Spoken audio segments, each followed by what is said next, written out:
આપણું સ્વાગત છે એક નવા યુટ્યુબ વિડીયોમાં।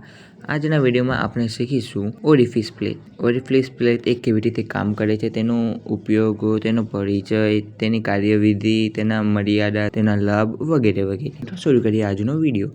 તો સૌપ્રથમ આપણે જોઈશું ઓરિફિસ પ્લેટ। ઓરિફિસ પ્લેટ એટલે કે પ્રવાહને માપન કરનારું ઉપકરણ। આ છે તેની ડ્રોઈંગ।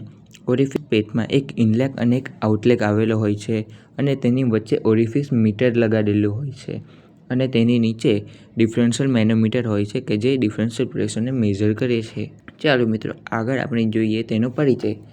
ઓરિફિસ પ્લેટમાં એક પાતળી ધાતુ આકારની હોય છે કે જેમાં વચ્ચે છિદ્ર હોય છે।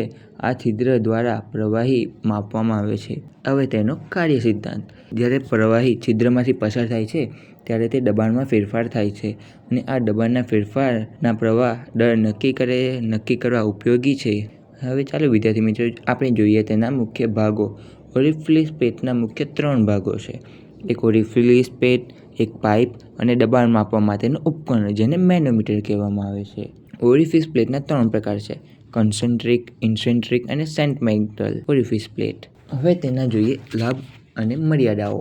ઓરિફિસ પ્લેટના ખાસા બધા લાભ છે, જેમ કે તેની રચના સરળ છે, તેનો ખર્ચ ઓછો છે અને તેનો ઉપયોગ ખૂબ જ વધારે થાય છે। અને તેની મર્યાદા કે તેનો દબાણ વધારે હોવાથી તેને નુકસાન પણ થઈ શકે છે અને જ્યારે ધાતુ ઘસાઈ જાય છે ત્યારે તેના રીડિંગ એ સાચા મળતા નથી। હવે ચાલો જોઈએ તેના ઉપયોગો।